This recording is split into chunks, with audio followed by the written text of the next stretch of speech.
रेणु दीदी को हमने इसलिए दीदिया कहा कि हम लोग उनको आरंभ से ही दीदिया कहते हैं। नीतीश कुमार जी हमें छोड़कर चले गए और कहा कि भाजपा उनकी पार्टी को तोड़ने का काम कर रही थी। तो नीतीश जी, आज मुझे आपसे कुछ सवाल पूछना है। पहला सवाल, आप हमारे साथ कैसे और क्यों आए थे? आपको याद है? आपने लालू जी को छोड़ा था जब हम लोग चारा घोटाले की लड़ाई लड़ रहे थे, याद है ना? आपने समता पार्टी बनाई थी, तो भाजपा के साथ आने की आपकी वो पहली यात्रा थी। और आज जो सांप्रदायिकता की बात करते हैं माननीय नीतीश कुमार जी, तो आपको मैं विनम्रता से बताऊं, उस समय राम जन्मभूमि का आंदोलन अपने पीक पर था। उसके बाद आप भाजपा के साथ रहे क्योंकि जंगल राज, लूट, परिवारवाद, भ्रष्टाचार, उसके खिलाफ आपने अपनी आवाज भाजपा के साथ लगाई। हम लोग चारा घोटाले में लड़ रहे थे, मैं वकील था, सुशील मोदी पिटिशनर थे, बाद में ललन सिंह भी आए थे। ये आपके हमारे साथ आने की शुरुआत है। आप 96 में साथ थे, 98 में साथ थे, रेल मंत्री बने, 2000 में आपको भाजपा ने बिहार का मुख्यमंत्री बनाया, जबकि बहुमत नहीं निकल सका, आपको भाजपा ने दोबारा केंद्र में फिर मंत्री बनाया, कृषि मंत्री। उसके बाद आज नीतीश कुमार जी, आपको यह स्मरण देना जरूरी है कि आपकी पार्टी में आपको बिहार के मुख्यमंत्री के रूप में प्रोजेक्ट करने पर परेशानी थी। और 2005 के चुनाव में स्वर्गीय अरुण जेटली, स्वर्गीय प्रमोद महाजन, स्वर्गीय सुषमा स्वराज यहां सभी उपस्थित थे और हम लोगों ने निर्णय किया कि बूटा सिंह ने जो डिसमिस किया था और जो पहला चुनाव हुआ था उसको जीतना है तो बिहार में नेता चाहिए। और हम लोगों ने आपके लिए बहुत आग्रह किया, दबाव दिया। और आज नीतीश जी, मुझे आपको याद कराना पड़ेगा कि जॉर्ज फर्नांडिस सरीखे नेता भी हम लोग के इस दबाव से बहुत सहज नहीं थे।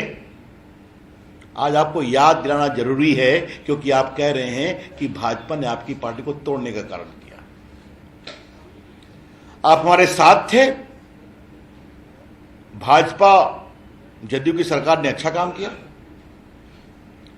आप 13 में सिर्फ नरेंद्र मोदी के विरोध के कारण चले गए, 14 में आप बुरी तरह से हार गए,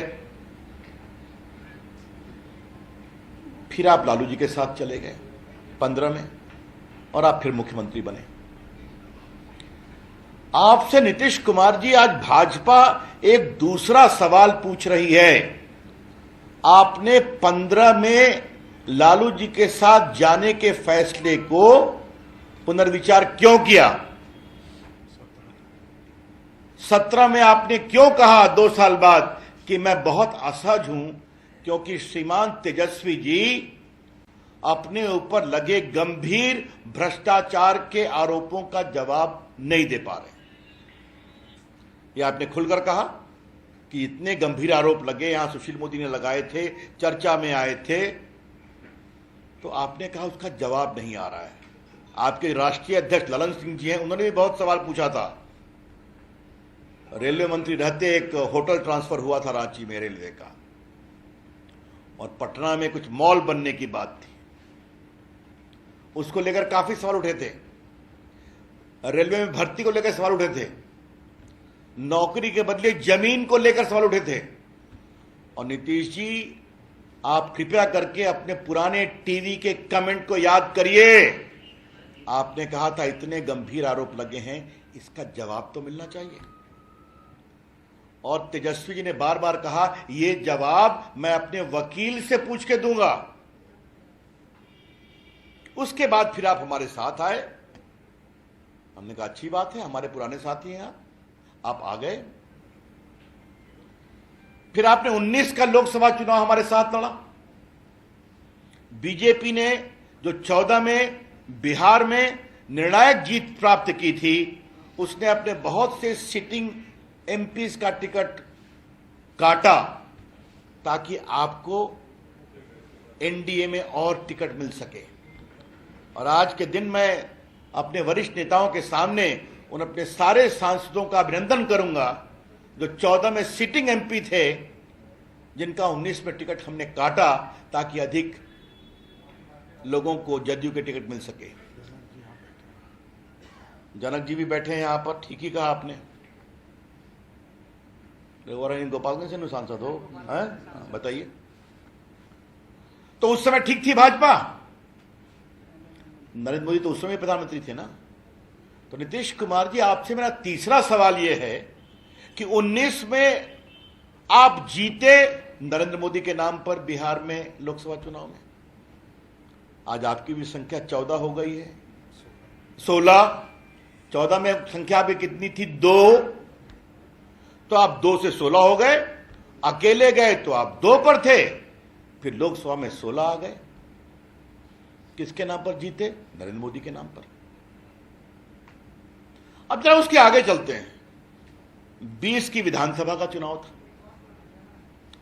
नीतीश जी, क्या सच्चाई नहीं है कि उस चुनाव में नरेंद्र मोदी जी ने बिहार में जितना सघन प्रचार किया उसके कारण एनडीए की साख बन पाई? आज आपको मैं विनम्रता से स्मरण देना चाहूंगा माननीय मुख्यमंत्री जी कि फर्स्ट फेज का चुनाव फुलवारी से लेकर यूपी के बॉर्डर तक हुआ था। एनडीए को कितनी सीट मिली थी याद करिए।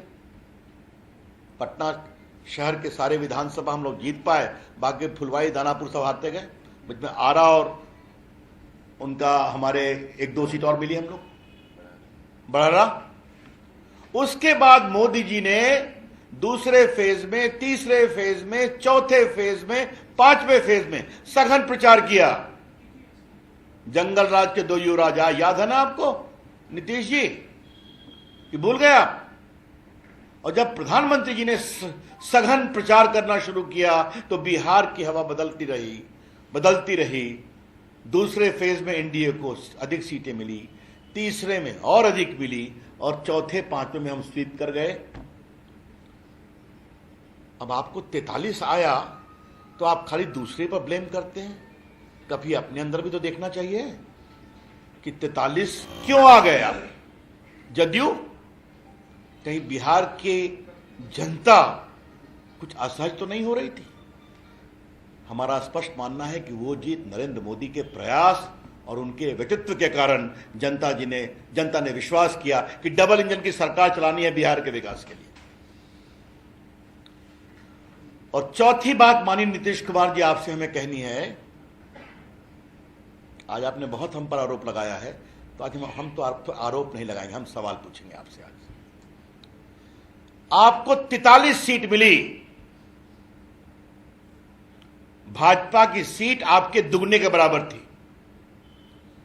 फिर भी इसके बदले कोई चर्चा नहीं हुई। माननीय प्रधानमंत्री नरेंद्र मोदी जी ने दिल्ली के भाजपा कार्यालय में इस जीत के विजय उल्लास के कार्यक्रम में घोषणा कर दिया कि बिहार के मुख्यमंत्री नीतीश कुमार जी होंगे।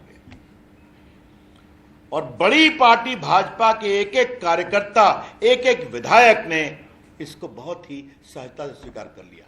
तो आप सुन रहे हैं बीजेपी के वरिष्ठ नेता रविशंकर प्रसाद को, जो एक एक करके नीतीश कुमार की तमाम बातों का जवाब दे रहे हैं। कह रहे हैं कि सीटें कम आने के बावजूद पिछले विधानसभा चुनाव में बीजेपी ने नीतीश को मुख्यमंत्री बनाया था। उन्होंने ये भी कहा है कि बिहार में जेडीयू का ग्राफ लगातार गिरता जा रहा है। नीतीश कुमार को अपने अंदर झांक कर भी इस बात को देखना चाहिए।